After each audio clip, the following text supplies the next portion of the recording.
Chapter 5, Thoughts on Linguistic Estates. First published 1955, reprinted from the edition of 1955. Thoughts on Linguistic Estates. Preface. The creation of linguistic estates is a burning question of the day.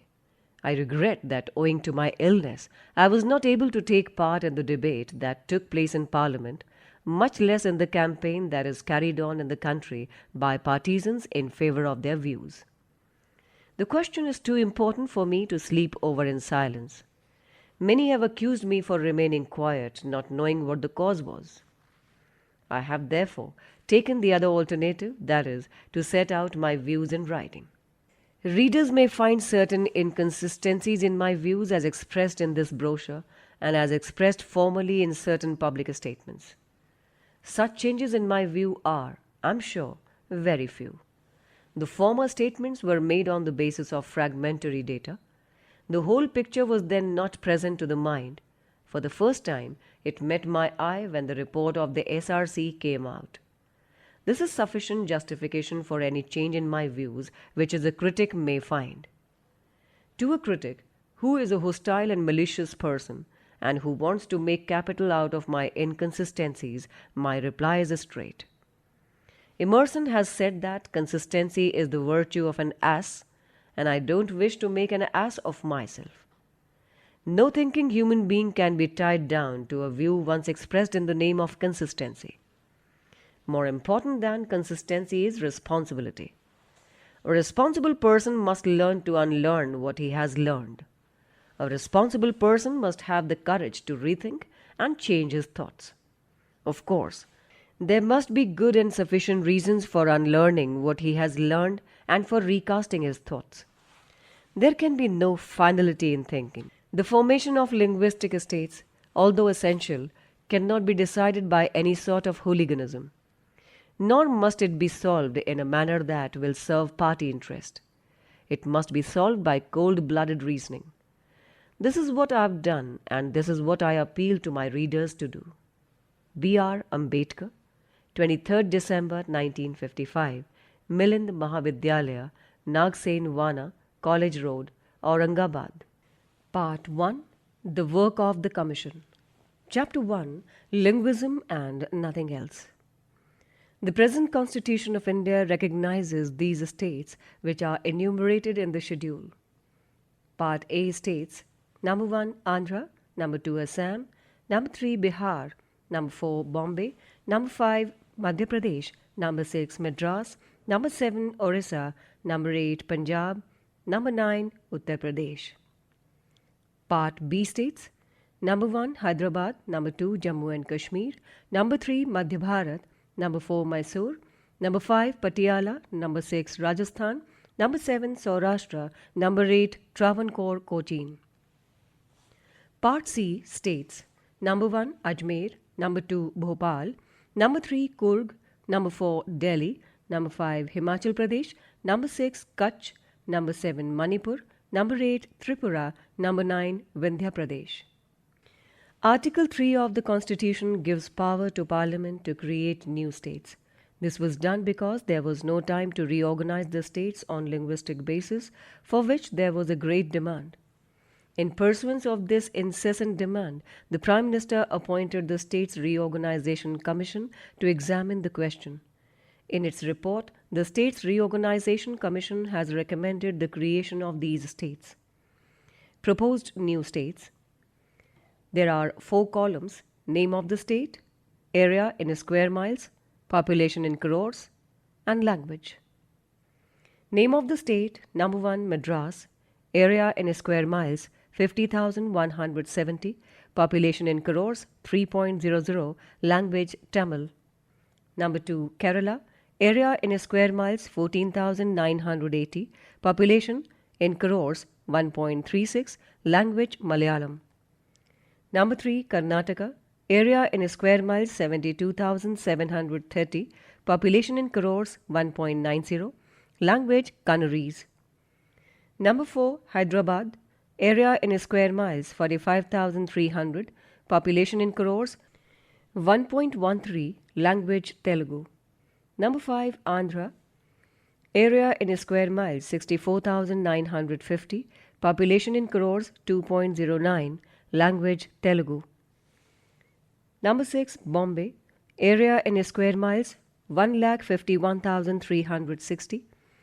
Population in crores 4.02. Language mixed. Number 7, Vidarbha. Area in square miles 36,880. Population in crores 0.76. Language Marathi. Proposed new states. Name of the state number 8, Madhya Pradesh. Area in square miles 1,71,200. Population in crores 2.61. Language Hindi. Number 9, Rajasthan. Area in square miles 1,32,300. Population in crores 1.60. Language Rajasthani. Number 10, Punjab. Area in square miles 58,140. Population in crores 1.72. Language Punjabi. 11, Uttar Pradesh.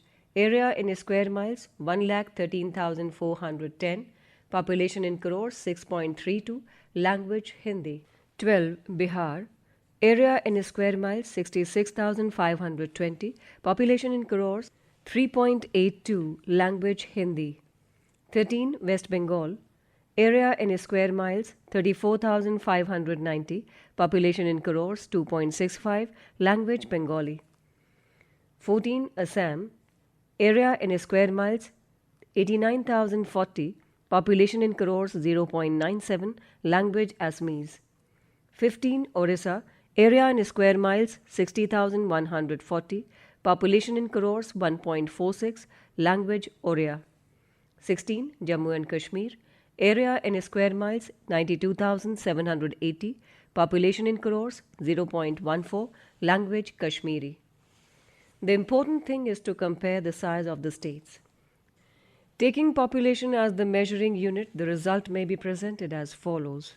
There are 8 states with a population between 1 and 2 crores each. There are 4 states with a population between 2 and 4 crores. There is 1 state above 4 crores. There is 1 state above 6 crores. The result, to say the least, is fantastic. The Commission evidently thinks that the size of a state is a matter of no consequence, and that the equality in the size of the states constituting a federation is a matter of no moment. This is the first and the most terrible error which the Commission has committed. If not rectified in time, it will cost India a great deal. Chapter 2, Linguism in Excelsis. In the first chapter, it has been pointed out that one result of the recommendations of the State Reorganization Commission is the disparity in the size of the different states the Commission has suggested for creation. But there is another fault in the recommendations of the Commission, which perhaps is hidden, but which is nonetheless real. It lies in not considering the North in relation to the South. This will be clear from the table. Southern states, name, Madras, population in crores 3.00. Central states, name Maharashtra, population in crores 3.31. Northern states, name Uttar Pradesh, population in crores 6.32. Reference. I have included certain centrally situated states because by language they are affiliated to one another. Reference over. Kerala, population in crores 1.36, Karnataka 1.90, Andhra 1.09, Hyderabad 1.13. Central states, Gujarat 1.13, Saurashtra 0.4, Kutch 0.5. Northern states, Bihar 3.85 crores, Madhya Pradesh 2.61 crores, Rajasthan 1.60 crores, Punjab 1.72 crores. This scheme of dividing India in the name of linguistic states cannot be overlooked. It is not so innocuous as the Commission thinks. It is full of poison. The poison must be emptied right now. The nature of Union of India expresses only an idea. It does not indicate an achievement. Bryce, in his American Commonwealth, relates these incident, which is very instructive. This is what he says. Inverted comma begins. A few years ago, the American Protestant Episcopal Church was occupied at its annual conference in revising liturgy. It was thought desirable to introduce among the short sentence prayers a prayer for the whole people. And an eminent New England divine proposed the words, "O Lord, bless our nation." Accepted one afternoon on the spur of the moment, the sentence was brought up next day for reconsideration when so many objections were raised by the laity to the word nation as importing too definite recognition of national unity that it was dropped, and instead there were adopted the words, "O Lord, bless these United States." Inverted comma close. India is not even mentally and morally fit to call itself the United States of India. We have to go a long way to become the United States of India. The Union of India is far, far away from the United States of India. But this consolidation of the North and balkanization of the South is not the way to reach it. Part 2. The Limitations of Linguism. Chapter 3. The Pros and Cons of a Linguistic State. One state, one language is a universal feature of almost every state. Examine the Constitution of Germany, examine the Constitution of France, examine the Constitution of Italy, examine the Constitution of England, and examine the Constitution of USA. One state, one language is the rule. Wherever there has been a departure from this rule, there has been a danger to the state. The illustration of the mixed states are to be found in the old Austrian Empire and the old Turkish Empire. They were blown up because they were multilingual states, with all that a multilingual states mean. India cannot escape this fate if it continues to be a coterie of mixed states. The reasons why a unilingual state is stable and a multilingual state is unstable are quite obvious. A state is built on fellow feeling. What is this fellow feeling? To state briefly, it is a feeling of a corporate sentiment of oneness which makes those who are charged with it feel that they are kith and kin. This feeling is a double-edged feeling. It is at once a feeling of fellowship for one's own kith and kin, and anti-fellowship for those who are not one's own kith and kin. It is a feeling of consciousness of kind, which on the one hand binds together those who have it so strongly that it overrides all differences arising out of economic conflicts or social gradations, and on the other severs them from those who are not of their kind. It is a longing not to belong to any other group. The existence of this fellow feeling is the foundation of a stable and democratic state. This is one reason why a linguistic state is so essential. But there are other reasons why a state should be unilingual. There are two other reasons why the rule, one state, one language, is necessary.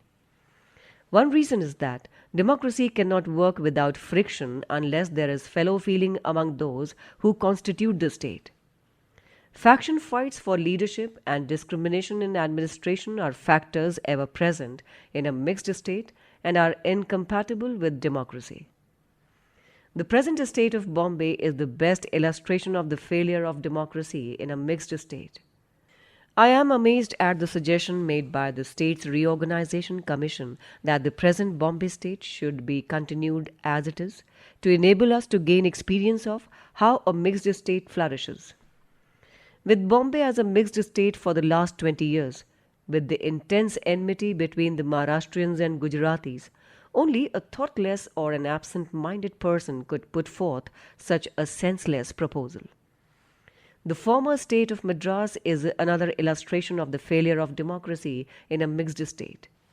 The formation of a mixed state of United India and the compulsory division of India into India and Pakistan are other illustrations of the impossibility of having democracy in a mixed state. Another reason why it is necessary to adopt the rule of one state, one language is that it is the only solvent to racial and cultural conflicts. Why do Tamils hate Andhras and Andhras hate Tamils? Why do Andhras in Hyderabad hate Maharashtrians and Maharashtrians hate Andhras? Why do Gujaratis hate Maharashtrians and Maharashtrians hate Gujaratis? The answer is very simple. It is not because there is any natural antipathy between the two. The hatred is due to the fact that they are put in a juxtaposition and forced to take part in a common cycle of participation, such as government. There is no other answer. So long as this enforced juxtaposition remains, there will be no peace between the two. There will be people who would cite the cases of Canada, Switzerland, and South Africa. It is true that these cases of bilingual states exist, but it must not be forgotten that the genius of India is quite different from the genius of Canada, Switzerland, and South Africa. The genius of India is to divide, the genius of Switzerland, South Africa, and Canada is to unite. The fact that they have been held together up till now is not in the natural course of things. It is due to the fact that both of them are bound by the Congress discipline. But how long is the Congress going to last? The Congress is Pandit Nehru and Pandit Nehru is Congress. But is Pandit Nehru immortal? Anyone who applies his mind to these questions will realize that the Congress will not last till the sun and the moon. It must one day come to an end. It might come to an end even before the next election. When this happens, the state of Bombay will find itself engaged in civil war and not in carrying on administration. We therefore want linguistic states for two reasons: to make easy the way to democracy and to remove racial and cultural tension.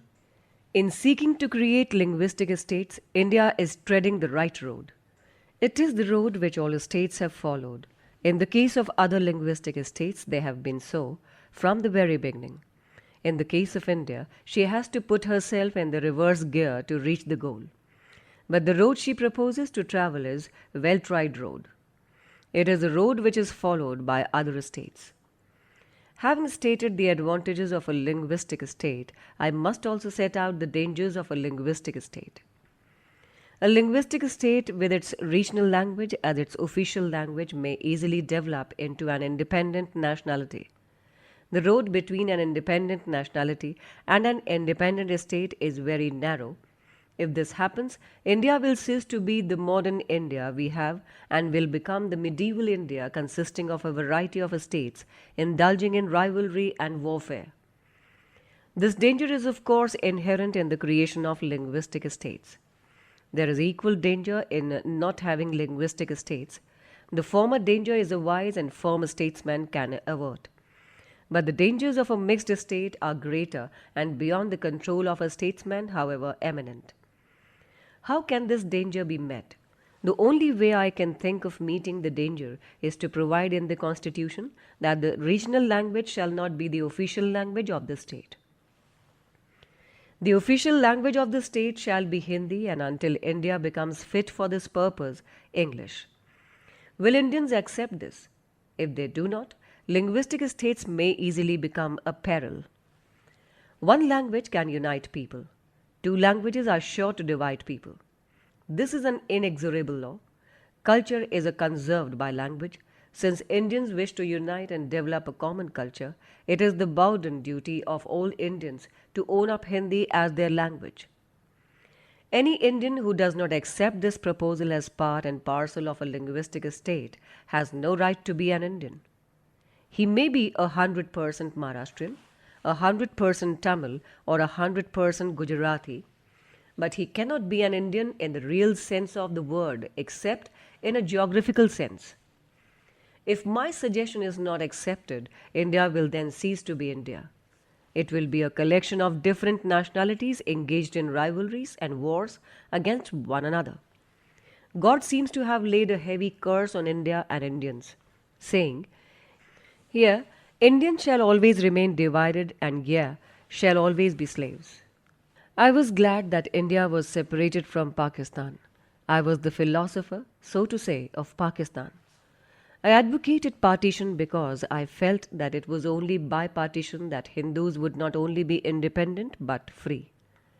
If India and Pakistan had remained united in one state, Hindus, though independent, would have been at the mercy of the Muslims. A merely independent India would not have been a free India from the point of view of the Hindus. It would have been a government of one country by two nations, and of these two, the Muslims without question would have been the ruling race, notwithstanding Hindu Mahasabha and Janasangh. When the partition took place, I felt that God was willing to lift his curse and let India be one, great and prosperous. But I fear that the curse may fall again. For I find that those who are advocating linguistic states have at heart the ideal of making the regional language their official language. This will be a death knell to the idea of a united India. With regional languages as official languages, the ideal to make India one united country and to make Indians first and Indians last, will vanish. I can do no more than to suggest a way out. It is for Indians to consider it. Chapter 4. Must there be one state for one language? What does a linguistic state mean? It can mean one of two things. It can mean that all people speaking one language must be brought under the jurisdiction of one state. It can also mean that people speaking one language may be grouped under many states provided each state has under its jurisdiction people who are speaking one language, which is the correct interpretation. The Commission took the view that the creation of one single state for all people speaking one and the same language was the only rule to be observed. Let the reader have a look at map number 1. He will at once note the disparity between the northern and southern states. This disparity is tremendous. It will be impossible for the small states to bear the weight of the big states. How dangerous this disparity is, the Commission has not realized. Such disparity, no doubt, exists in the United States. But the mischief it might cause has been prevented by the provisions in the Constitution of United States. One such safeguard in the Constitution of the United States has been referred to by Mr. Panikkar in his dissenting minute to the report. I give here the extract from his minute. I consider it essential for the successful working of a federation that the units should be fairly evenly balanced. Too great a disparity is likely to create not only suspicion and resentment, but generate forces likely to undermine the federal structure itself and thereby be a danger to the unity of the country. This is clearly recognized everywhere. In most federal constitutions, though wide variation exists in respect of the population and resources of the unit, care is taken to limit the influence and authority of the larger states. Thus, in the United States of America, for example, though the states are of varying population and resources, and the state of New York has many times the population, say, of Nevada, the Constitution provides for equal representation of every state in the Senate. On this point, Mr. Panikkar also refers to the Soviet Union and old Germany. This is what he says.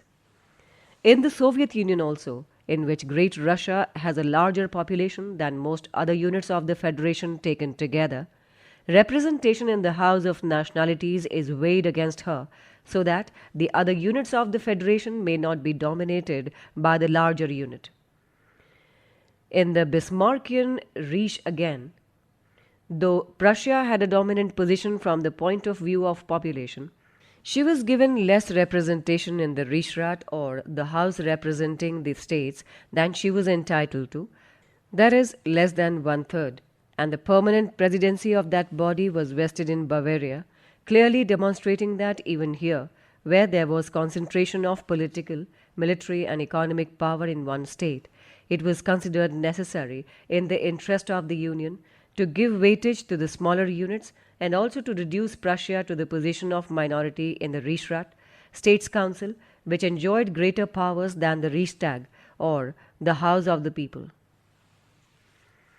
Mr. Panikkar has, however, not mentioned one other safeguard in the Constitution of the United States against the evils of disparity.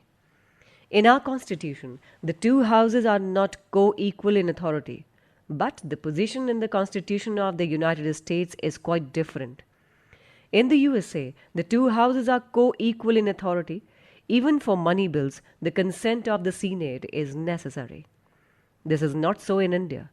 This makes a great difference to the disparity in the population. This disparity in the population and power between the state is sure to plague the country. To provide a remedy against it is most essential. Chapter 5. The North versus the South. What the Commission has created is not a mere disparity between the states by leaving UP and Bihar as they are, but by adding to them a new and a bigger Madhya Pradesh with Rajasthan. It creates a new problem of North versus South. The North is Hindi speaking. The South is non Hindi speaking. Most people do not know what is the size of the Hindi speaking population. It is as much as 48% of the total population of India. Fixing one's eye on this fact, one cannot fail to say that the Commission's effort will result in the consolidation of the North and the balkanization of the South. Can the South tolerate the dominance of the North? It may now not be a breach of a secret if I reveal to the public what happened in the Congress Party meeting when the draft Constitution of India was being considered on the issue of adopting Hindi as the national language. There was no article which proved more controversial than Article 115, which deals with the question. No article produced more opposition. No article more heat. After a prolonged discussion when the question was put, the vote was 78 against 78. The tie could not be resolved. After a long time, when the question was put to the party meeting, the result was 77 against 78 for Hindi. Hindi won its place as a national language by one vote. I am stating these facts from my personal knowledge. As chairman of the drafting committee, I had naturally entry to the Congress Party enclosure. These facts reveal how much the South dislikes the North. This dislike may grow into hatred if the North remains consolidated and the South becomes disintegrated, and if the North continues to exercise a disproportionate influence on the politics of India. To allow one state to have such preponderating influence in the center is a dangerous thing. Mr. Panikkar has referred to this aspect of the case. In his dissenting minute, he says, the consequence of the present imbalance, caused by the denial of the federal principle of equality of units, has been to create feelings of distrust and resentment in all the states outside Uttar Pradesh. Not only in the southern states but also in the Punjab, Bengal, and elsewhere, the view was generally expressed before the Commission that the present structure of government led to the dominance of Uttar Pradesh in all India matters. The existence of this feeling will hardly be denied by anyone. That it will be a danger to our unity if such feelings are allowed to exist and remedies are not sought and found now will also not be denied. There is a vast difference between the North and the South. The North is conservative, the South is progressive. The North is superstitious, the South is rational. The South is educationally forward, the North is educationally backward. The culture of the South is modern, the culture of the North is ancient. Did not Prime Minister Nehru on the 15th of August 1947 sit at the yajna performed by the Brahmins of Banaras to celebrate the event of a Brahmin becoming the first Prime Minister of free and independent India, and wear the Raj Dand given to him by these Brahmins and drink the water of the Ganges brought by them? How many women have been forced to go sati in recent days and immolate themselves on the funeral pyre of their dead husbands?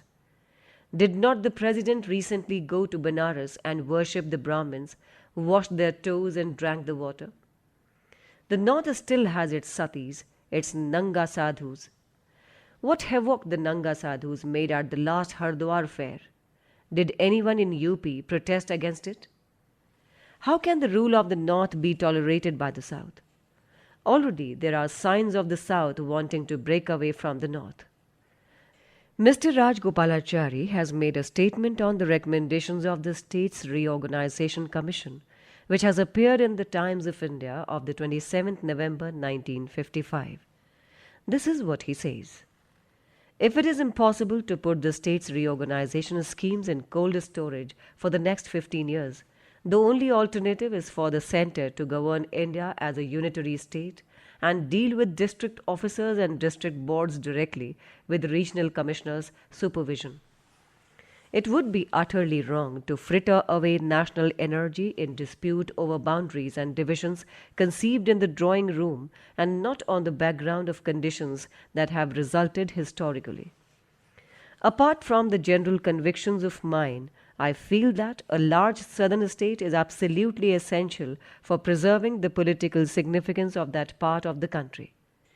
To cut the south up into Tamil, Malayalam, and other small states will result only in complete insignificance of everybody, and in the net result, India as a whole will be the poorer.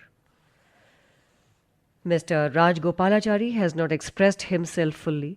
He did so fully and openly to me when he was the head of the state and I was the law minister in charge of drafting the constitution. I went to Mr. Rajgopalachari for my usual interview, which was the practice of the day. At one such interview, Mr. Rajgopalachari, referring to the sort of constitution which the Constituent Assembly was making, said to me, "You are committing a great mistake. One federation for the whole of India with equal representation for all areas will not work. In such a federation, the Prime Minister and President of India will always be from the Hindi-speaking area. You should have two federations, one federation of the North and one federation of the South, and a confederation of the North and the South with three subjects for the confederation to legislate upon, and equal representation for both the federations." These are real thoughts of Mr. Rajgopalachari. They came to me as a revelation, coming as they did from the innermost heart of a congressman. I now regard Mr. Rajgopalachari as a prophet predicting the breakup of India into the North and the South. We must do everything to falsify Mr. Rajgopalachari's prophecy. It must not be forgotten that there was a civil war in the USA between the North and the South. There may also be a civil war between the North and the South in India. Time will supply many grounds for such a conflict. It must not be forgotten that there is a vast cultural difference between the North and the South, and cultural differences are very combustible. In creating this consolidation of the North and balkanization of the South, the Commission did not realize that they were dealing with the political and not a merely linguistic problem. It would be most unstatesmanlike not to take steps right now to prevent such a thing happening. What is the remedy? Part 3, Solution. Chapter 6, The Division of the North. The problem having been realized, we must now search for a solution. The solution lies obviously in adopting some standard for determining the size of a state. It is not easy to fix such a standard. If 2 crores of population be adopted as a standard measure, most of the southern states will become mixed states.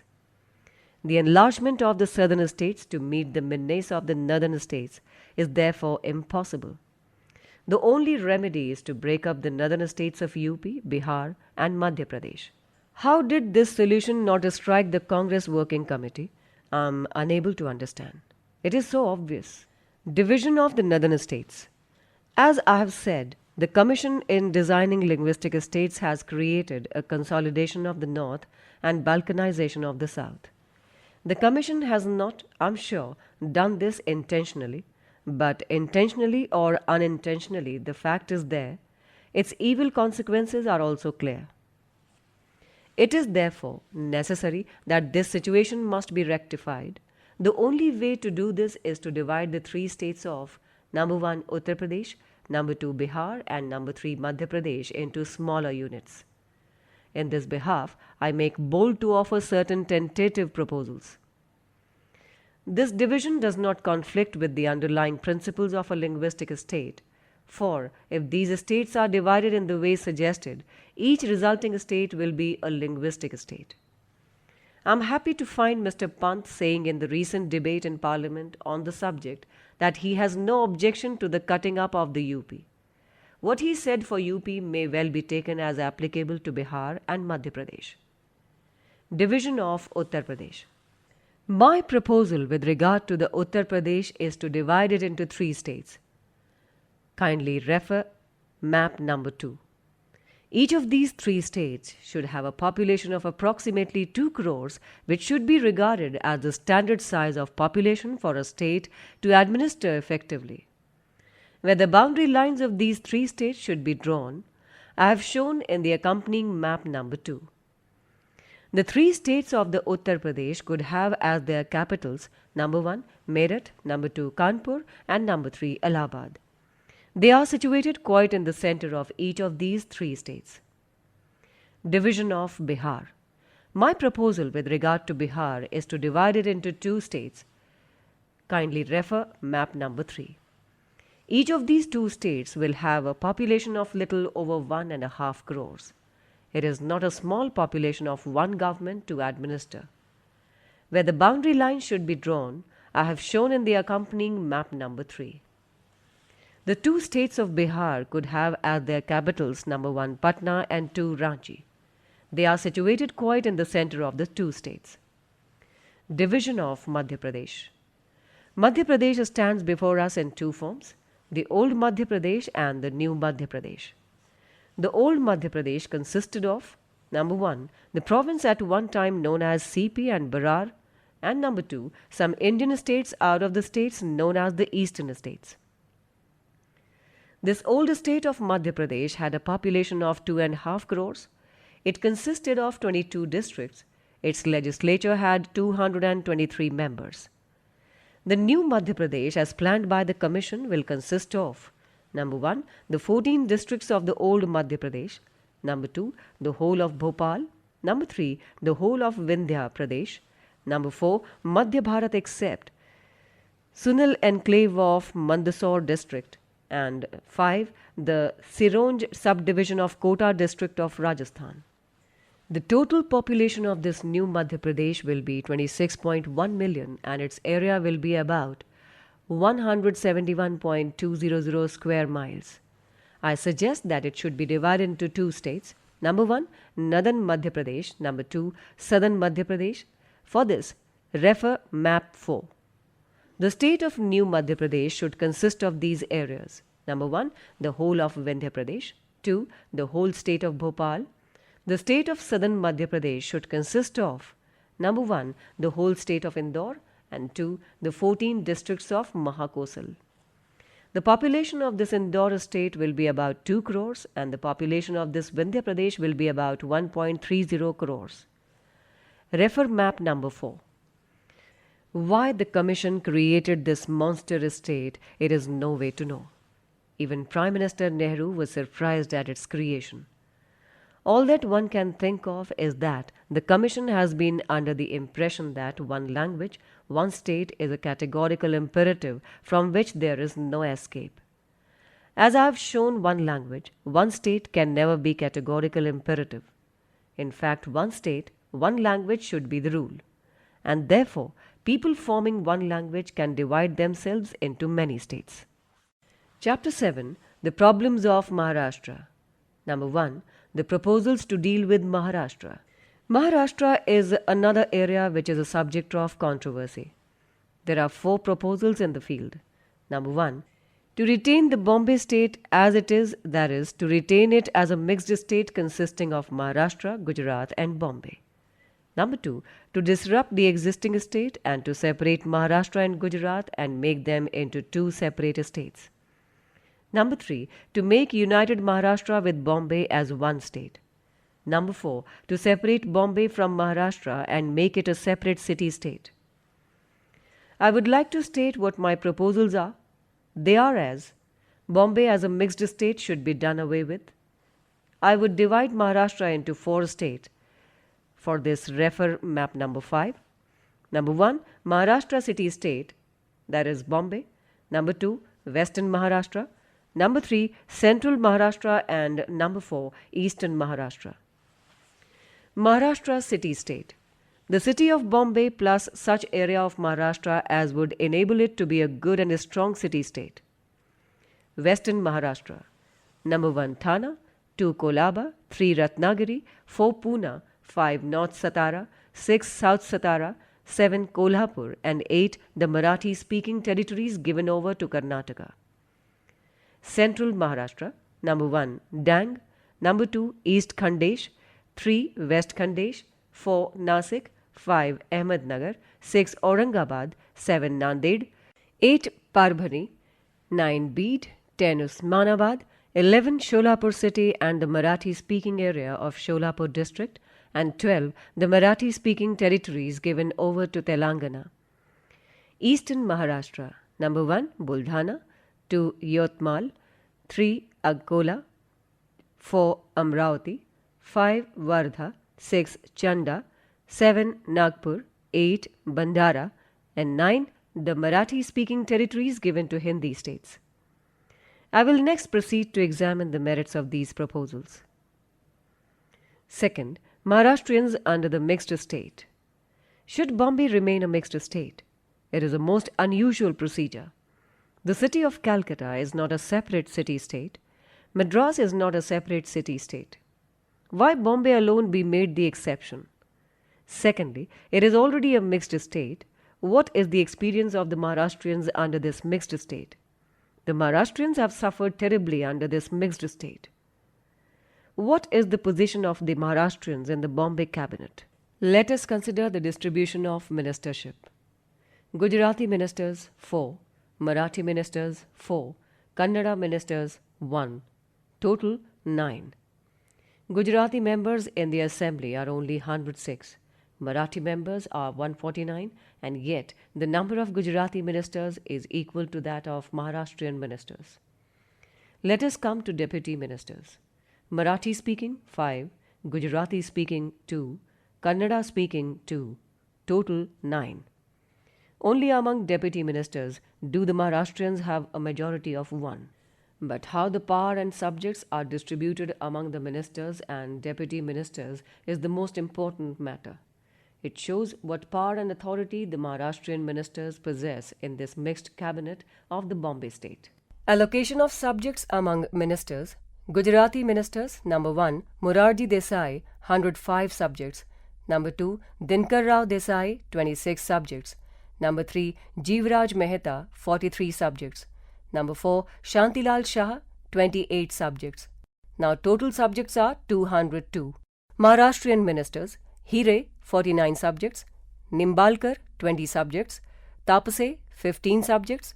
Chauhan, 4 subjects. Total number of subjects are 88. The allocation of subjects among deputy ministers is also done on the same pattern. Allocation of subjects among deputy ministers. Gujarati deputy ministers. Number 1, Indumati Sheth, 12 subjects. Number 2, Babubhai J. Patel, 3 subjects. Total is 15. Maharashtrian deputy ministers. Number 1, Vandrekar, 12 subjects. Number 2, Deshmukh, 4 subjects. Number 3, Naravane, 5 subjects. Number 4, Sathe, 5 subjects. And number 5, Faki, 3 subjects. Total subjects are 29. Let us now consider how much money is spent on development in Maharashtra and in Gujarat.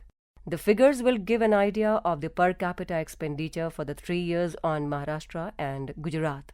Per capita expenditure on development in rupees. Number 1, Maharashtra. Population 2,17,20,091.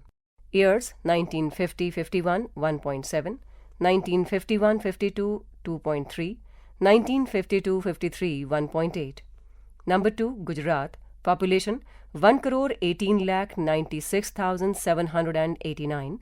Years 1950-51 2.9, 1951-52 3.1, 1952-53 3.2. What a differential treatment! What a discrimination! What an injustice!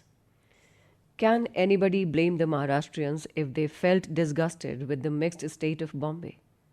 Such a position of subordination no Maharashtrian can tolerate.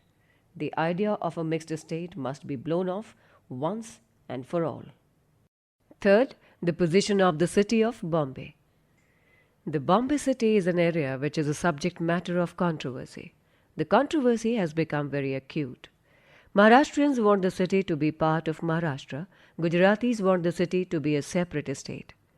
Heads have been broken over the controversy, but there has been no agreement. It is therefore necessary to go to the root of the matter. The Gujaratis do not claim Bombay city as their own, but will not let go their hold on it. They claim a sort of easement over it by reason of the fact that they control the trade and industry of the city. The issue is, should it become part of Maharashtra or should it be constituted into a separate state? The Gujaratis and Maharashtrians are sharply divided on the issue. The Maharashtrians want that Bombay should become exclusively a part of the new Maharashtra state. The Gujaratis are stoutly opposed to it. They have presented two alternatives. One alternative is not to break up the existing bilingual state of Bombay into two linguistic units of Gujarat and Maharashtra. The Congress Working Committee's decision is to make the city of Bombay into a separate state. The Gujaratis are happy, the Maharashtrians are naturally angry. The resentment of the Maharashtrians is well justified. The arguments urged against the claim of the Maharashtrians have no force at all. The first argument that is urged is that the Marathi speaking population of Bombay city does not form a majority of the total population of the city. The total population of Bombay city is very large. See statistical appendix. Marathi speaking population is 48%. Those who use this kind of argument do not seem to realize the weakness of it. The total Marathi population of Bombay city is no doubt less than 50%, but it has to be valued against two factors. One is that geographically no one can deny that Bombay is part of Maharashtra even if the Maharashtrians are in a minority in the city. Even Mr. Morarji Desai admitted in the course of his speech in the meeting of the Gujarat Pradesh Congress Committee that Bombay is part of Maharashtra. The second point to be taken into consideration in valuing the population factor is the continued influx of population from the rest of India who come to Bombay either for making profits or for earning their bread. None of them regard Bombay as their home. They should not therefore be counted as permanent residents of Bombay city. Bombay is a home only to the Maharashtrians and none else. It is not therefore logical or fair to count the non-Maharashtrians for the purpose of coming to the conclusion as to who form the majority of population in the Bombay city. Again, it is not realized that the increase in the non-Marathi speaking people in the Bombay city is due to the absence of a local law restricting citizenship. If Bombay state had such a law, all this influx into Bombay from all parts of India could have been shut out and the Maharashtrian majority retained. It is also not realized that the influx of the non-Maharashtrians in Bombay is due to the fact that Bombay is a port and it is a port on the western coast. The route from Europe to Bombay is much shorter than the route from Europe to Calcutta or Europe to Madras. That is why a large number of poor people from other parts of India leave their homes and come to Bombay as a temporary residents. It is easier to find a job in Bombay than elsewhere. Really speaking, the matter has to be looked at from a different point of view. People have been coming to Bombay for the last 200 years or so. Yet this flux has not reduced the Maharashtrian population in the city below 48%. After 200 years, the bedrock of its population remains Maharashtrian in its composition. This is due to the migratory character of the city. See Appendix 3. The Gujaratis are migratory population. There are also other arguments which could be urged in favor of allowing Bombay to remain as part of Maharashtra. Bombay is not the only composite city in India. Calcutta and Madras are also composite cities. If Calcutta can be part of Western Bengal and Madras can be part of Madras state, what objection can there be to Bombay being made part of Maharashtra? This is the question that every Maharashtrian will ask. I see no answer to this question. The only answer that comes to one's mind is that the Congress High Command thinks that Maharashtrians are unfit to rule others. This is a slur on the Maharashtrian character and they will not tolerate it. It is said that Bombay has been built up by the capital belonging to non-Maharashtrians. That may be so. But has Madras been built by the capital of Madrasis? Has Calcutta been built by the capital of Bengalis? Without the capital of Europeans, Madras and Calcutta would have been villages. Then why urge this point against the Maharashtrians when they claim Bombay to themselves? Maharashtrians have at least contributed labor without which Bombay could not have been what it is. It must always be remembered that the lifelines of Bombay lie in Maharashtra. The sources of its electricity lie in Maharashtra. Sources of its water supply lie in Maharashtra. The sources of its labor lie in Maharashtra. Maharashtra can at any time make the city of Bombay, Mohenjo-daro, a city of the dead. The Gujarati population is filled with fear that Maharashtrians will practice discrimination against them. But under our constitution, discrimination is not possible for the reason that the constitution contains a list of fundamental rights and remedies by way of writs from the High Court and the Supreme Court, which can immediately provide redress for a wrong. For every wrong of a discriminative character, there is a remedy provided by the constitution. Why should the Gujaratis have any fear? Let us now consider what benefit the Gujaratis are going to get from Bombay being made a separate city-state. Their population in the Bombay state is only 10%. How many seats can they get in the Bombay city state legislature? Not even 10%. How can 10% protect their clients against 90%? It must be remembered that the feelings between the Maharashtrians and the Gujaratis would hereafter be running high as never before. A Maharashtrian will not vote for a Gujarati candidate, and a Gujarati voter will not vote for a Maharashtrian candidate. Hitherto, the Gujaratis have been able to plug the sands of Maharashtra with their money. But money may not succeed once self-respect is aroused. The Gujaratis must consider whether goodwill is not a better protection than a paltry share in the government of the city. While the case of Maharashtra is as strong as steel, there are some points on the other side which they must not fail to consider in their anger. They want Bombay to be within Maharashtra, but the question which they must consider is, what do they want? Do they want prosperous Bombay or do they want decadent Bombay? Can Bombay be prosperous under Maharashtra?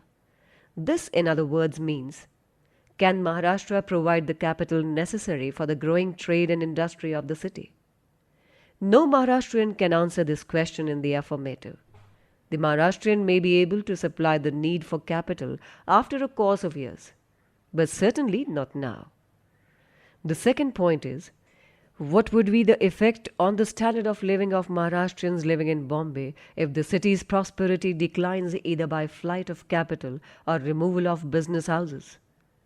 The Maharashtrians must not forget, however, it may hurt their pride, that they are a nation of clerks and coolies. What employment can they get in a declining city? The Maharashtrians should consider the question of Bombay from this point of view. There is a saying which says, Sarvanashe samutpanne ardh tyajati panditah.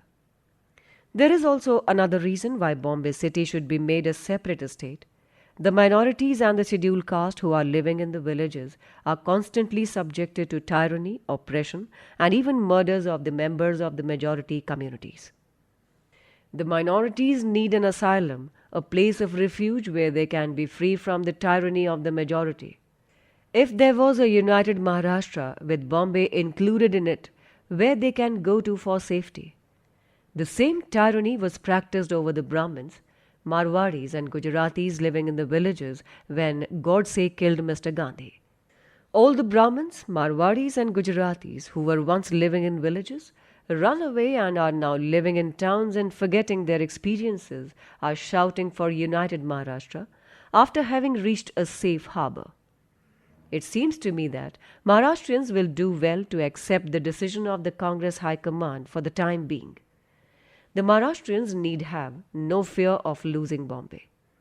Nobody can dispossess Maharashtrians of Bombay, much less can there be any ouster of them by anybody. The real objection to the creation of Bombay as a separate state arises from the fact that the name Bombay does not carry within it the sense that it is part of Maharashtra. It is to remove this objection that I propose that the new state of Bombay should be renamed by another name which will carry on its face the word Maharashtra. Supposing in terms of this suggestion, instead of saying that Bombay be made a separate state, it is said that Maharashtra be divided into 4 states. Number 1, Maharashtra city state, which is Bombay city. Number 2, Western Maharashtra. Number 3, Central Maharashtra. 4, Eastern Maharashtra. What objection can there be to the creation of a separate state of Bombay? This also involves the separation of Bombay.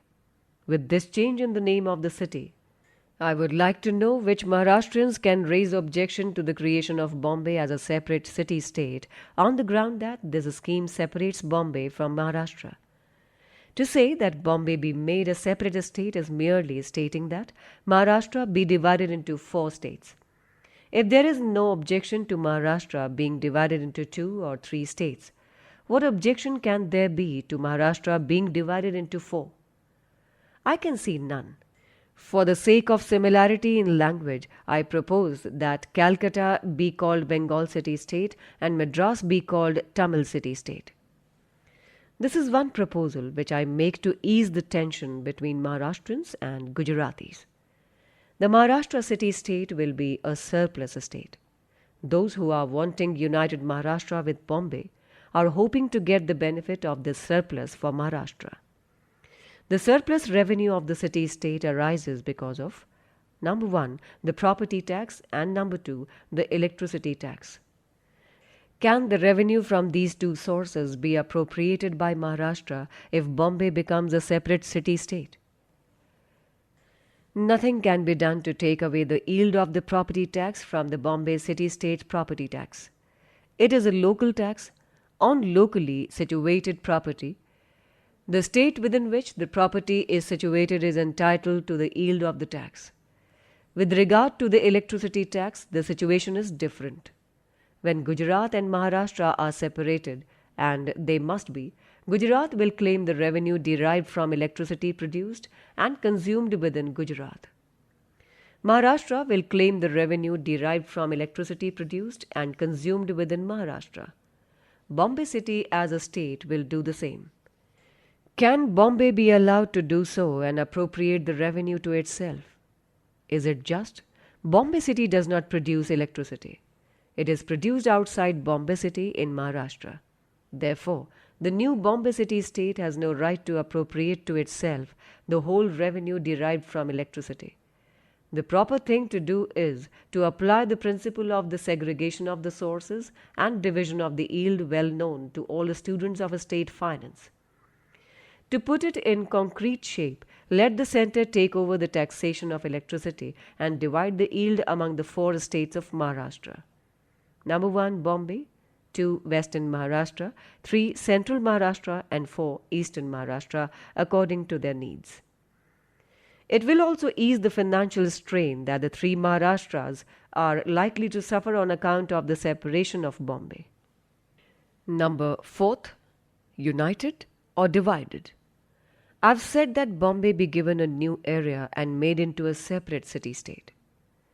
There now remains the question of how to deal with the rest of the Maharashtra. I have suggested that the rest of the Maharashtra should be divided into 3 states. From very ancient times, Maharashtra has been divided into 3 states. Maharashtra first comes to be known in history during the time of Ashoka. It is mentioned in Mahavansa in connection with reference to the missionaries sent by Ashoka to different parts of India for the purpose of propagating Buddhism. But thereafter, the Pali literature speaks of Tri-Maharashtrika or 3 Maharashtras. It means that from very ancient times there have been 3 Maharashtras. My proposal is not therefore new. The distribution of population, area and revenue would be as shown in table on page 160. The accompanying map number 5 will show the area and boundaries of each of the 3 divisions. For the present, from the point of view of area and population, there is nothing to complain against the 3 divisions. From the earliest times, they have always been spoken of as Tri-Maharashtras. The division does no wrong to the language principle. In fact, if all the 3 Maharashtras have the same language, it can help to develop the Marathi language if it is worth their while to do so. The question of viability I will consider later on. I propose to deal with it separately in a special chapter. Bombay was then unknown, otherwise it would have been the 4th part of Maharashtra. Of the remaining 3 parts, what I call Eastern Maharashtra is already a separate state. All that is required is that it should be allowed to remain separate. It has got a well-established administration system, a well-established revenue system, and a well-established judicial system. It has been separated from the trammels of the Hindi-speaking people. The only problem that remains is how to divide the area covered by the Maharashtra, which is part of the present Bombay state, and the Marathwada of the Hyderabad state. Instead of forming a merger of the two into one and joining it to the third, which I called Eastern Maharashtra, why not divide the Maharashtra part of Bombay and Marathwada into two equal states? This is my scheme. I transfer 6 districts of Maharashtra part of the Bombay state and make them part of Marathwada. Kindly see map number 5. The distribution of the area and population of the 3 Maharashtras are shown here. I will now proceed to state my reasons in support of my plan. I've said that Maharashtra has always been divided into 3. This is a historical argument. It at least shows that the tradition, the way of life and the social and economic condition of what is called United Maharashtra is not one. Those who are in a hurry to have United Maharashtra may not take it seriously, but there are other arguments which arise out of the present condition and which cannot be ignored. I mention a few. My first argument is that a single government cannot administer such a huge state as United Maharashtra. The total population of the Marathi-speaking area is 3,30,83,490. The total area occupied by the Marathi-speaking people is 1,74,514 square miles. It is a vast area and it is impossible to have efficient administration by a single state. Maharashtrians who talk about Samyukta Maharashtra have no conception of the vastness as to the area and population of their Maharashtra. But why there should be one single Maharashtrian state, I am quite unable to understand. To have a separate Maharashtra state is one thing. To have a single Maharashtra state is quite a different thing. I am in favor of a separate Maharashtra, separate from Gujaratis and separate from Hindi-speaking people. But I am unable to understand why a free Maharashtra should be made into one single state. The Maharashtrians are not planning to declare war on UP and therefore they need not have a common front. Even from the point of view of Marathas, why should there be this consolidation? What affiliation has a Maratha of Satara got with the Maratha of Aurangabad? What affiliation has a Maratha of Nasik got with the Maratha of Ratnagiri? What care and interest a Maratha of Satara is going to bestow upon the problems of the Maratha of Aurangabad? What care and interest a Maratha of Nasik is going to bestow upon the problems of the Maratha of Ratnagiri? The consolidation has no meaning and can serve no purpose. All Maratha ministers in the present Bombay cabinet come from Satara district or Nasik district. There is none from Konkan. The second consideration is the economic inequality between the 3 parts of the Maharashtra. Marathwada has been solely neglected by the Nizam. What guarantee is there that the other 2 Maharashtras will look after the interests of what I call the central Maharashtra? The third consideration is industrial inequality between the 3 parts of Maharashtra. Western Maharashtra and Eastern Maharashtra are industrially well developed. What about the central Maharashtra? What guarantee is there of its industrial development? Will Western Maharashtra and Eastern Maharashtra take interest in the industrial development of central Maharashtra? The fourth consideration is the inequality of education between Eastern and Western Maharashtra on the one hand and Central Maharashtra on the other. The inequality between them is marked. If the Central Maharashtra goes under the Pune University, its destiny is doomed. I am greatly worried about Marathwada. It was hitherto part of the Nizam's territory for the last 200 years. The Nizam had criminally neglected this area. He took no interest in it. There is not a mile of canal irrigation in Marathwada. There is hardly a high school in Taluka places in Marathwada. There is hardly a youth in Nizam's public service from Marathwada. I speak from knowledge and experience. People are not only down and out, they are ignorant. They are being grabbed by highly advanced people on both sides. When their avenues of employment are closed, there will be further degradation in their position. I shudder to think what would happen when Marathwada goes under the Pune University. The standard of education in the schools and colleges under the Pune University is so high that hardly any boy from Marathwada can hope to pass the examination. It is quite possible that with the madness for united Maharashtra, there will develop a madness for a single and common university. The creation of united Maharashtra will be followed by the onrush of Pune and Nagpur Brahmins in Marathwada to pick up the jobs. There is a further reason why Maharashtra should be divided into three. The total strength of the Bombay Legislative Assembly is 315. Out of them, 149 members are Marathi speaking. The total strength of the Bombay Legislative Council is 72. Out of them, 34 are Marathi speaking. Obviously, some Marathi speaking person should have been the Chief Minister of the Bombay state. Mr. Hire stood up as a candidate for the Chief Ministership. But he was made to sit down by the Congress High Command. Not only was Mr. Hire made to sit down, but he was forced to move that Mr. Morarji Desai be made the Chief Minister. What a humiliation for a Maharashtrian leader! And what value does the Congress High Command attach to the political intelligence of Maharashtrians? The same incapacity of the Maratha ministers is clear from the division of subjects referred earlier. It is obvious from the facts given above that the Marathas are lacking in political talent. There is no man of eminence among them such as Tilak or Gokhale or Ranade. The Maharashtrian today counts for nothing. The Congress Maharashtrian counts for much less in the Congress. The non-Congress Maharashtrian also counts for nothing. It is therefore absolutely essential to train up Maharashtrians in political life. This political training has become fundamental because of the transfer of power to the masses. The word Marathas is used in two senses. In one sense, it means all those who speak the Marathi language. In another sense, it means all those who are Marathas by caste. They are all spoken of as Marathas, but they all fail to make the distinction between Marathas, that is, those who speak the Marathi language, and Marathas, that is, those who are Marathas by caste. Those who are going to rule Maharashtra are not Marathas by speech, but Marathas by caste, notwithstanding the hopes of the Brahmins.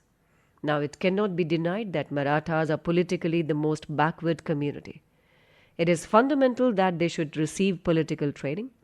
If there is only one Maharashtra, only one Maratha can be trained as chief minister and 5 or 6 as ministers.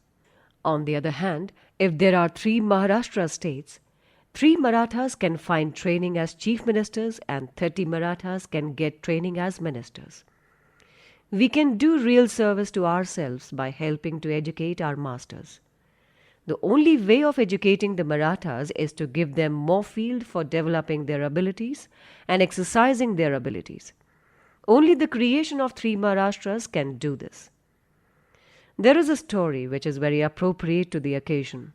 The father of a young girl had taken her for an outing in a jungle.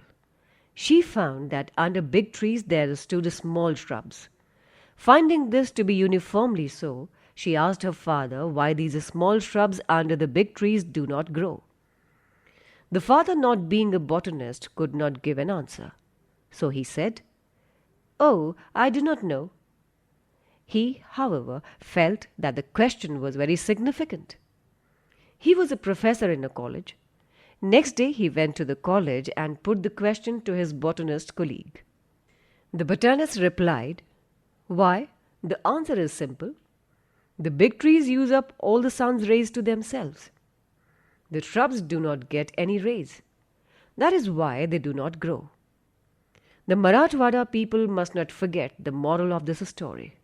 The only argument in favor of united Maharashtra is that it is like a meeting of the 2 brothers, Rama and Bharat, in Ramayana after a long separation. It is a silly argument, not worth consideration. There are some Maharashtrians who are satisfied with some kind of political treaty with Western Maharashtra guaranteeing some concessions. Treaties are like scraps of paper.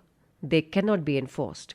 Instead of political treaties, which nobody can enforce, it is not better to have power in one's own hands. What a poor and wretched show by Maharashtrians in the government of Bombay. If this is the show that the most advanced and educated part of Maharashtrians can make, what can be expected from the people of Marathwada? I advise the people of Marathwada or central Maharashtra to have a state of their own so that they have power in their hands to improve their own lot. Fifth, reclamation of lost territory. Should all the Marathi speaking people be huddled up under one state? Or should they be divided into two or more states? How to dispose of the remainder when Bombay is separated is the next question. The remainder consists of two parts. Number one, Gujarat, and number two, Maharashtra. I am concerned with Maharashtra. While creating linguistic provinces, the Commission has given over Marathi-speaking areas to non-Marathi-speaking areas. The number of such excluded areas are as: number 1, Belgaum Taluka with the city of Belgaum. Number 2, Khanapur Taluka. 3, Chikori Taluka including Nipani. 4, Supa Taluka. 5, Karwar Taluka. 6, Nilanga Taluka in Bidar. 7, Ahmedpur Taluka in Bidar. 8, Udgir Taluka in Bidar. 9, Rajgir Taluka in Adilabad.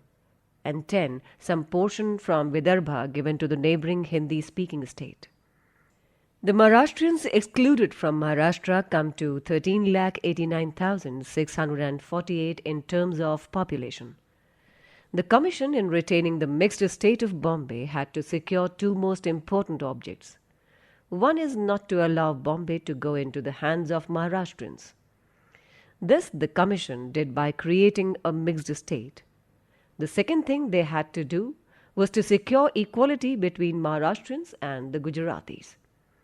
The necessity of equality between the two in the future legislature of the Bombay state, as planned by the Commission, had become urgent as the members of Karnataka in the old assembly, on whom the Gujaratis depended for their majority, were to disappear in the new Karnataka state. This the Commission did by clipping the wings of Maharashtra by handing over Marathi-speaking people to non-Marathi-speaking states. There seems to be no other reason for this political vandalism. This wrong done by the Commission to Maharashtra must now be remedied, and fortunately it can be undone. The proposal of a mixed state is gone, and there is no necessity for equality between Maharashtrians and Gujaratis. Chapter 8. Summary of principles governing the issue. For the sake of the reader, I summarize below the principles which should underlie the creation of linguistic states, which are already enunciated in the foregoing pages, but which lie about scattered. These principles may be stated as: number 1, the idea of having a mixed state must be completely abandoned. Number 2, every state must be an unilingual state, one state, one language. 3, the formula one state, one language must not be confused with the formula of one language, one state.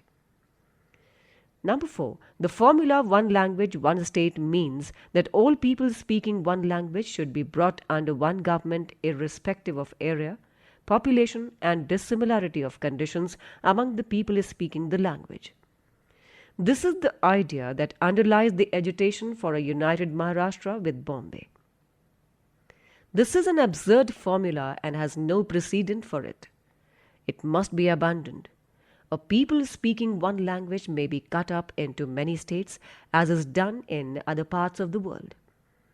Number 5, into how many states a people speaking one language should be cut up should depend upon: number 1, the requirements of efficient administration; number 2, the needs of the different areas; number 3, the sentiments of the different areas; and 4, the proportion between the majority and minority.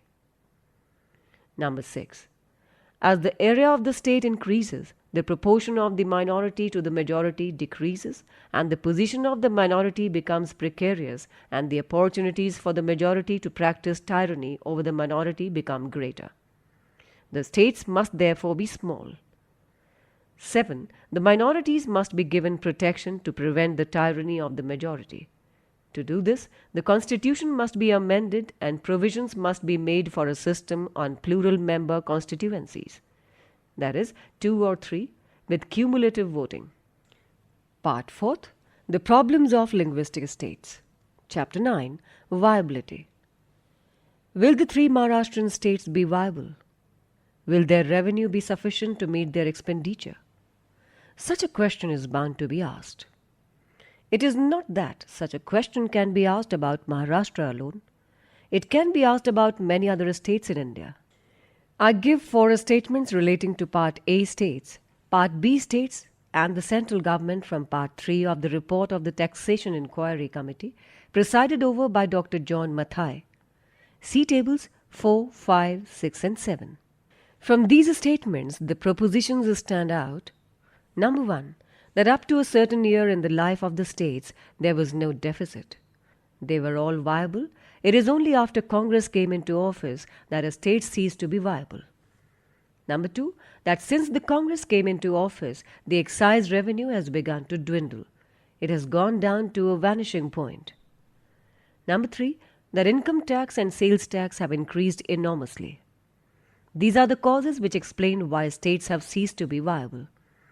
The excise revenue is being sacrificed for a false ideology which has no meaning, no sense, and no reality. In regard to the policy of prohibition by the Congress, these conclusions can be drawn without fear of challenge. Number 1, an enormous amount of revenue is sacrificed for nothing. 2, people have not ceased to drink. There is enormous amount of illicit manufacture of liquor which is being sold to the public clandestinely. 3, the money lost by government is picked up by the illicit manufacturer. 4, prohibition has demoralized society.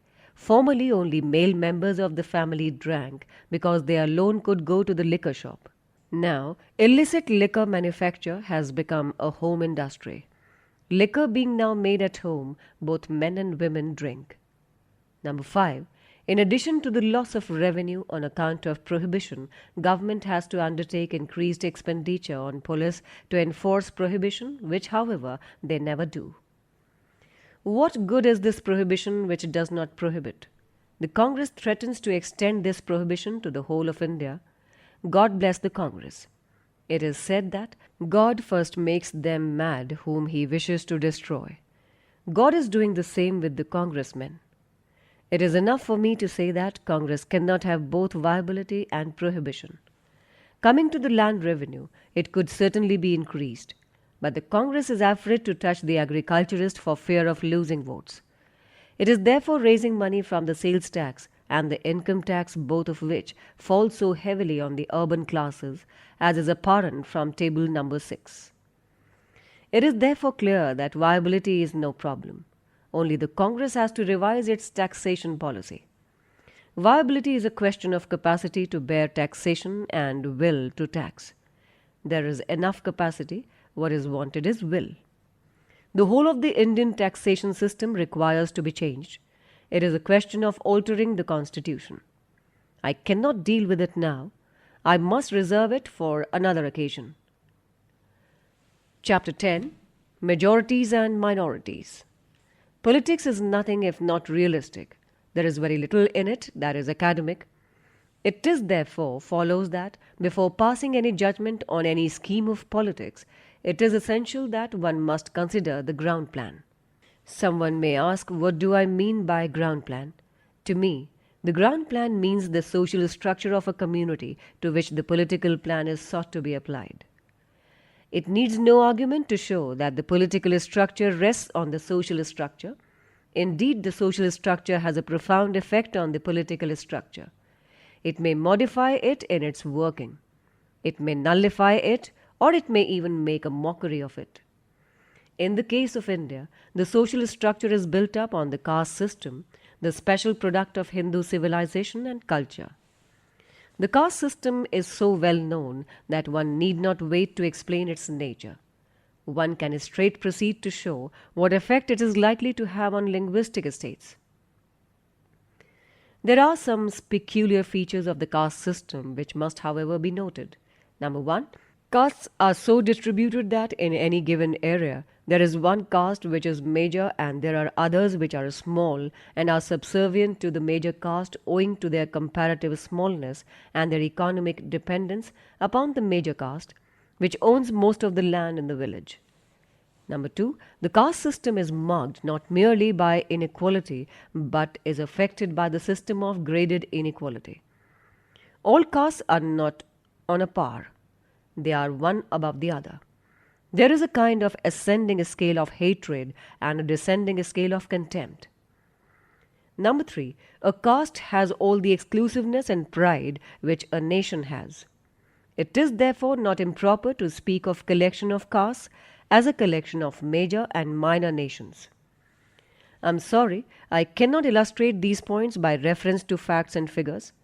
The census, which is the only source of information on these points, fails to help me. The last census omits altogether the caste tables, which had been the feature of the Indian census ever since its birth. The Home Minister of the Government of India, who is responsible for this omission, was of the opinion that if a word does not exist in a dictionary, it can be proved that the fact for which the word stands does not exist. One can only pity the petty intelligence of the author. The consequences of the caste system on politics are quite obvious. The interesting part is to see what effect it has upon elections, which is the foundation of representative government, which is reared up on a system of single-member constituencies. The effects may be summarized as: Number 1, voting is always communal. The voter votes for the candidate of his community and not for the best candidate. 2, the majority community carries the seat by sheer communal majority. Number 3, the minority community is forced to vote for the candidate of the majority community. 4, the votes of the minority community are not enough to enable the candidate to win the seat against the candidate put up by the majority community. 5, as consequence of the social system of graded inequality, the voter of the higher communities can never condescend to give his vote to a candidate of a minority community. On the other hand, the voter of the minority community who is socially on a lower level takes pride in giving his vote to the candidate of the majority community. That is another reason why a candidate of a minority community loses in election. The Congress always wins, so it is found. But no one asks, why does the Congress win? The answer is that Congress is very popular. But why is the Congress popular? The true answer is that Congress always puts up candidates which belong to castes, which are in the majority in the constituencies. Caste and Congress are closely linked. It is by exploiting the caste system that the Congress wins. These evil consequences of the caste system are sure to be sharpened by creation of linguistic states. Minority communities may be crushed. If not crushed, they may be tyrannized and oppressed. They are sure to be discriminated against and denied equality before law and equal opportunity in public life. The history of nations and the changes in their ideologies have been well traced by Lord Acton. Inverted comma starts. In the old European system, the rights of nationalities were neither recognized by governments nor asserted by the people. The interest of the reigning families, not those of the nations, regulated the frontiers, and the administration was conducted generally without any reference to popular desires. Where all liberties were suppressed, the claims of national independence were necessarily ignored, and a princess, in the words of Fenelon, carried a monarchy in her wedding portion. Inverted comma close.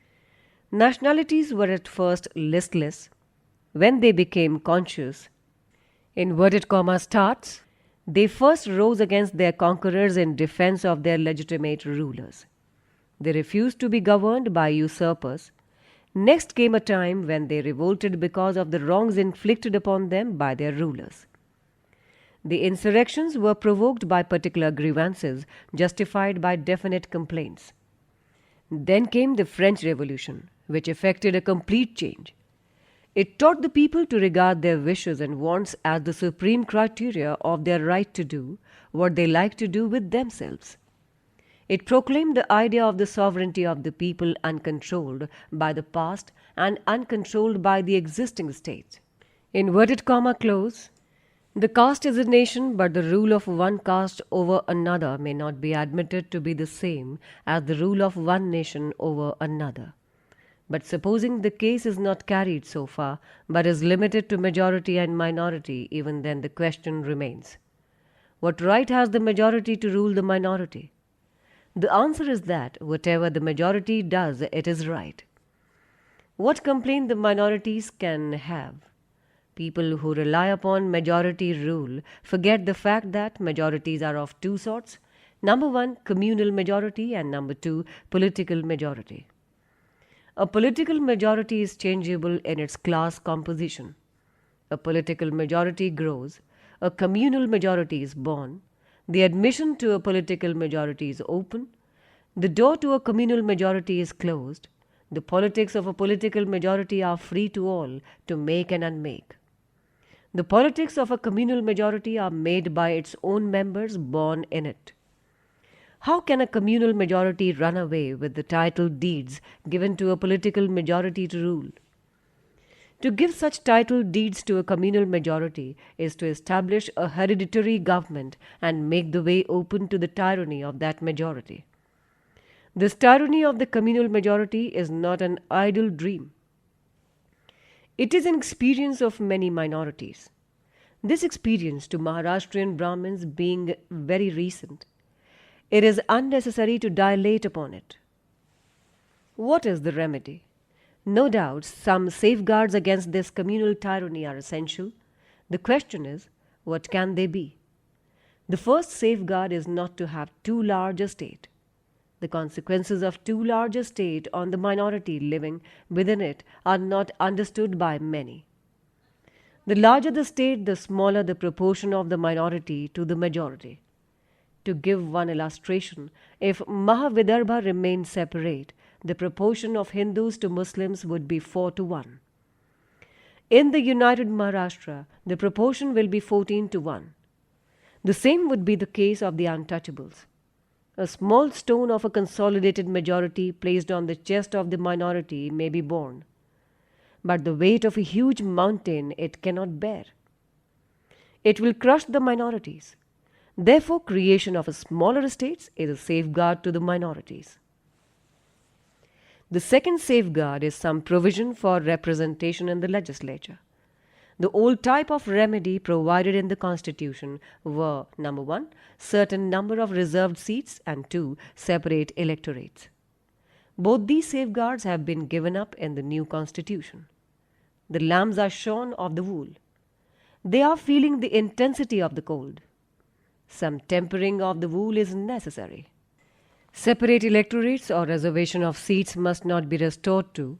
It would be enough to have plural member constituencies of 2 or 3 with cumulative voting in place of the system of single member constituency embodied in the present Constitution. This will allay the fears which the minorities have about linguistic estates. Part 5th. The need for a second capital. Chapter 11. India and the necessity of a second capital. A way to remove tension between the North and the South.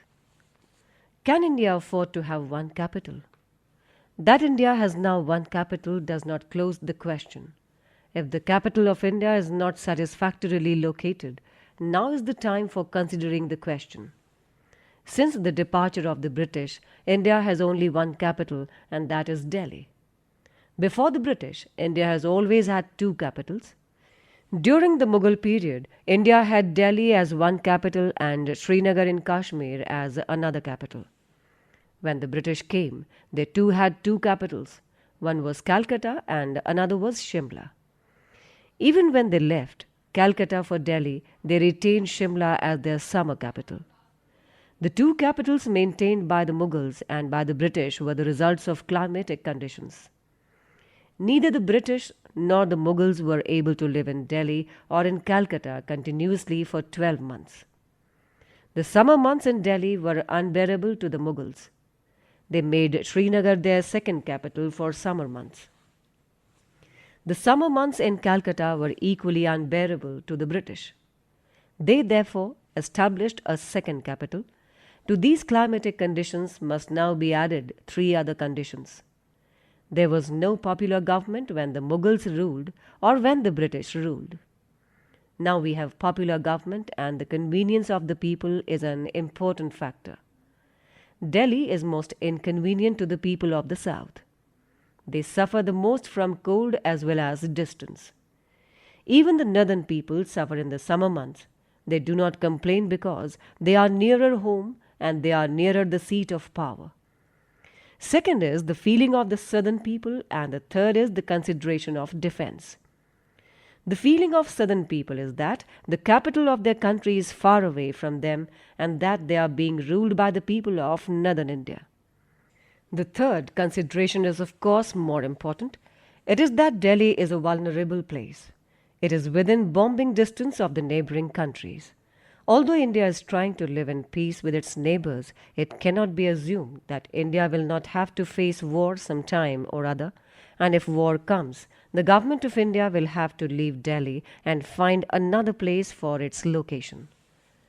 Which is the place to which the government of India can migrate? A place that one can think of is Calcutta. But Calcutta is also within bombing distance from Tibet. Although India and China today are friends, how long the friendship would last, no one can definitely say. The possibility of conflict between India and China remains. In that event, Calcutta would be useless. The next town that could be considered as a refuge for the central government is Bombay. But Bombay is a port, and our Indian Navy is too poor to protect the central government if it came down to Bombay. Is there a fourth place one could think of? I find Hyderabad to be such a place.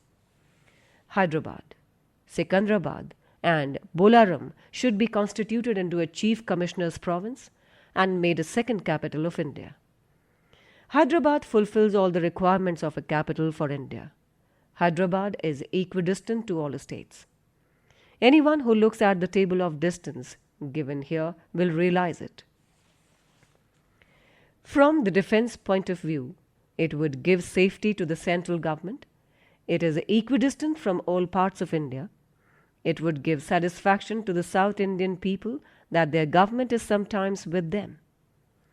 The government may remain in Delhi during winter months, and during other months it can stay in Hyderabad. Hyderabad has all the amenities which Delhi has, and it is a far better city than Delhi. It has all the grandeur which Delhi has. They are on sale. The only thing that is wanting is a parliament house which the government of India can easily build. It is a place in which parliament can sit all the year round and work, which it cannot do in Delhi. I do not see what objection there can be in making Hyderabad a second capital of India. It should be done right now while we are reorganizing the states. Hyderabad, Secunderabad and Bolaram should be constituted into a second capital of India. Fortunately, it can be very easily done with satisfaction to the whole of South India, to Maharashtra and to the Andhras. This is another remedy for easing the tension between the North and the South.